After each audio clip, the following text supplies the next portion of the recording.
भी देखो, double integral पढ़ लिया, ट्रिपल पढ़ लिया, अब कभी तो सिंगल इंटीग्रल पढ़े कि नहीं पढ़े। तो हम आते हैं लाइन इंटीग्रल पे। ठीक है, लाइन इंटीग्रल क्या होता है? एक डेफिनेट इंटीग्रल जो हम नॉर्मली करते भी हैं वो होता है। ठीक है, तो जैसे ये एक लाइन, ये एक कर्व है, इसका लाइन इंटीग्रल क्या हुआ? एक छोटा सा पार्ट लेंगे हम, उसको छोटा छोटा छोटा छोटा करके इंटीग्रेट करते जाएंगे, तो उसको बोलते हैं लाइन इंटीग्रल। अभी हमें एक आर वेक्टर दिया होता है, जैसे अगर ये ओरिजिन से ये जो छोटा पार्ट हम ले रहे हैं उसका डिस्टेंस कितना है, वो होता है आर वेक्टर। ठीक है, तो ऐसे करके ये curve f x comma y comma z, ये तो एक जैसे क्वांटिटी है, पर ये सी क्या है? उस कर्व को डिफाइन, जैसे कर्व दिखा रहे हैं वो है सी। ठीक है, तो उसको ए से बी तक हम इंटीग्रेट कर रहे हैं, जिसमें ये फंक्शन क्या है? ये कंटिन्यूस फंक्शन है, ये सिर्फ एक वैल्यू है, जैसे मैंने बताया था ना डेंसिटी वाला, कुछ वैसे ही टाइप का। ठीक है, और C is called the path of integration. हम जिस पाथ पे हम इंटीग्रेट कर रहे हैं वो पाथ है। फिर अभी कर्व के बारे में बताएं तो एक कर्व सिंपल कब होता है? सिंपल कर्व किसको बोलते हैं? जब वो इंटरसेक्ट ना करे कहीं पे। तो ये सिंपल कर्व है, ये सिंपल कर्व है, कहीं पे इंटरसेक्ट नहीं कर रहा है, तो ज्वाइन कर रहा है ना, यहाँ पे आके ज्वाइन हो गया। इंटरसेक्ट मीन्स काट नहीं रहा कहीं, और ये क्लोज्ड भी है, मतलब इसका ए पॉइंट बी पॉइंट मैच कर रहा है, एंडिंग पॉइंट और स्टार्टिंग पॉइंट दोनों एक ही जगह पे। फिर इसमें देखें तो ये देख कितनी बार इंटरसेक्ट कर रहा है, यहाँ पे कर रहा है, यहाँ पे कर रहा है, यहाँ पे कर रहा है, तो ये नॉट सिंपल है और क्लोज्ड भी नहीं है। ए और बी एक ही पे लाइन ही कर रहे हैं। अभी देखो ये तो क्लोज्ड है, ए और बी एक ही पॉइंट पे लाई कर रहे हैं, पर ये इंटरसेक्ट कर रहा है, इसलिए नॉट सिंपल है। तो ये तो वैसे तो कोई काम का नहीं है, पर जान लो। अब आते हैं कुछ प्रॉपर्टीज़ पे। ये ठीक है, ये ठीक है, ये ठीक है। अगर कर्व अलग अलग दे रखा है, जैसे यहाँ से यहाँ, यहाँ से यहाँ, यहाँ से यहाँ, 3 पाथ दे रखे हैं, यहाँ से जाओ, यहाँ से जाओ, यहाँ से जाओ, तो इन सब का इंटीग्रेशन प्लस करके लिख दो तो पूरा होल इंटीग्रेशन आ जाएगा, लाइन इंटीग्रल। ठीक, और फिर अगर रिवर्स करेंगे, ये जैसे ए टू बी जा रहा है ना कर्व, उसको रिवर्स करेंगे, बी टू ए करेंगे, तो जो इंटीग्रल आएगा वो बस नेगेटिव आ जाएगा। ठीक है, अभी इसके कितने मेथड बताए थे मैंने? 3 मेथड बताए थे मेनली। एक जब सी कर्व सी, उसमें आर वेक्टर जो दे रखा है वो टी के फॉर्म में, जैसे ये सारे फंक्शन कैसे टी के फॉर्म में, मेनली सब कुछ कैसा है? टी के फॉर्म में दिया हुआ है, और यहाँ पे इंटरवल भी टी के फॉर्म में दिया, जैसे ए से बी। मेनली तुझे क्या देखना है क्वेश्चन में? टी के फॉर्म में सब दिया हुआ है आर वेक्टर में, और इंटरवल जैसे जैसे इसमें दिया है ना, टी जा रहा है ए से बी तक, ऐसा कुछ दे रखा है अगर, तो हमें कौन सा टाइप का दे रखा है क्वेश्चन? टाइप 1 का दे रखा है, मतलब हमें ये चीज़ करनी है। ठीक है,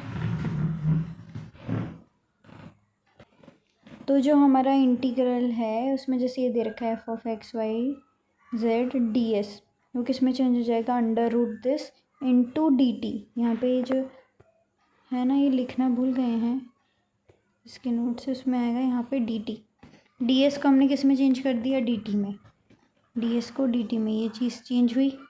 फिर ये जो f of x y z है, और जो भी फंक्शन दिया हुआ है फोर्स फंक्शन, उसमें एक्स की जगह जी टी, वाई की जगह एच टी, और जेड की जगह के टी, ये पुट करना है। मतलब आर वेक्टर हमारे लिए बहुत काम का है, और टी का इंटरवल तो ऑलरेडी दे रखा है यहाँ से।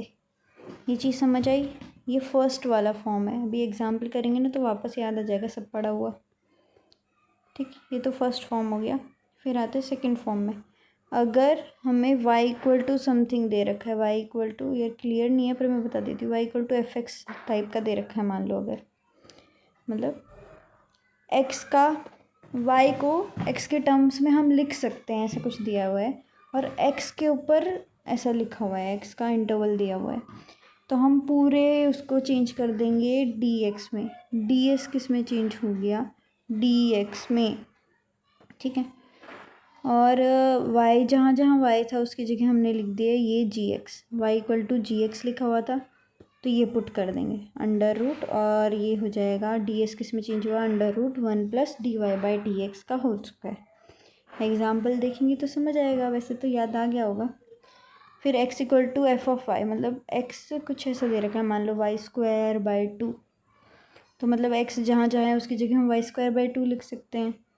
तो देखो एफ ऑफ, यहाँ पे क्या लिखा है, ये चीज़ लिखी हुई है कि x जहाँ जहाँ है उसकी जगह हमें क्या पुट करना है, एफ ऑफ वाई पुट करना है, और ये चेंज हो गया dx बाई dy, और यहाँ पे y आ गया। ये चीज़ समझ आई। अगर x है तो यहाँ पे आएगा dy बाई dx, यहाँ पे y है तो यहाँ आएगा dx बाई dy। और ये देखो यहाँ पे लिमिट x की आई, यहाँ पे y की, और वो ऊपर वाले केस में किसकी आई, t की आई। तो मेन चीज़ ये है, ठीक। तो ये हो गए तीनों टाइप हमने डिस्कस किए हुए वो।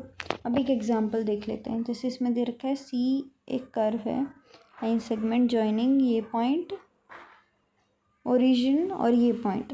तो फर्स्ट ए पार्ट है कि ओरिजिन को और इस पॉइंट को जॉइन करने वाली लाइन। तो यहाँ पे ये लाइन जॉइनिंग वाला दिया हुआ था, इस पॉइंट से इस पॉइंट तक बोला। तो पहले तो हमें इसको इस फॉर्म में क्रिएट करना पड़ेगा। दो लाइन सेगमेंट अगर जॉइन करती हैं तो उसके बीच में अगर हमें लाइन बनानी है तो उसका फॉर्मूला क्या है, x माइनस ये रहा ना, x minus x1 upon x2 minus x1, y minus y1, y2 minus y1, ऐसे ही सेम। इसको t लेंगे तो हमें कुछ ऐसे इक्वेशंस मिलेंगी, ठीक है।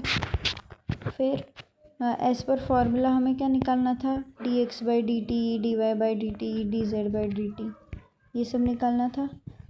तो ये निकाला हमने, और फिर वो वाले फर्स्ट वाला फॉर्मूला है ये, क्योंकि इसमें देख ये क्या दिया हुआ है, पूरा आर किस फॉर्म में दिया हुआ है, टी में निकाला हमने जो क्योंकि इसमें पॉइंट्स दिए हुए थे तो उसको चेंज किया तो आर कैसा निकला, टी के फॉर्म में निकला, टी के फॉर्म में निकला। और इससे पता चल रहा है, देखिए इसमें x equal to t, y equal to t, z equal to t, मतलब x y z ये तीनों इक्वल टू टी आ रहे हैं, सारे इक्वल है।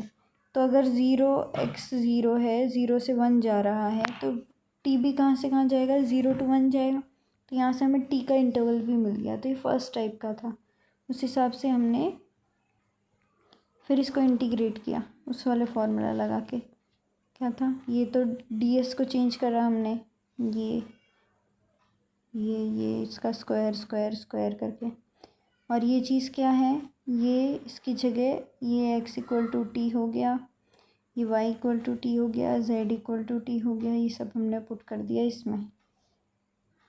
शिट, ठीक है। तो ये फर्स्ट वाला क्वेश्चन ऐसे हुआ। अभी इसका सेकंड पार्ट क्या था कि हमें दे रखा है इस पॉइंट से इस पॉइंट पे जाएगा, इस पॉइंट से इस पॉइंट, मतलब दो बन रहे हैं। तो एक C1 C2, अभी एक फॉर्मूला पढ़ा था ऊपर हमने, दिखाऊं, मेरा पॉइंट नंबर 3, ठीक है। इस हिसाब से करेंगे तो हमारे पास दो बनेगा, एक R1 बनेगा, एक R2 बनेगा, ठीक है। तो उसके लिए भी इक्वेशन हमने बना ली। कैसे बनाई, वही फार्मूला से, x minus x1, x2 minus x1 ऐसे करके, ऐसे सेम y के लिए। तो ऐसे ही करके हमने इसको सॉल्व किया, ठीक है। अभी आते ये भी सेकंड टाइप का दिया हुआ है, टाइप 2। देख इसमें y इक्वल टू 2x दे रखा है, y के फॉर्म में मतलब y x के फॉर्म में दे रखा है। तो इस पूरे को हम किस में चेंज कर देंगे, dx के फॉर्म में चेंज कर देंगे। तो ये टाइप 2 का है। फिर ये देखें तो ये दिख रहा है यहाँ पे x equal to 3 to x equal to 24 करके बोला है। सेम इसका जो इंटरवल है, यहाँ से देख के हमें किसका इंटरवल मिल जाएगा, x का मिल जाएगा। x कहाँ से कहाँ जा रहा है, -1 से लेके 1 तक जा रहा है। तो देख -1 से 1। सेम इस केस में भी x का दे रखा है, मतलब y को चेंज कर दो x में, भी वही वाला टाइप का है, ठीक है, तो ये वाले क्वेश्चंस तो तू कर लेगा, ये सारे क्वेश्चंस, ये वाले भी। अभी ये वाला नेक्स्ट वीडियो में समझाती हूँ।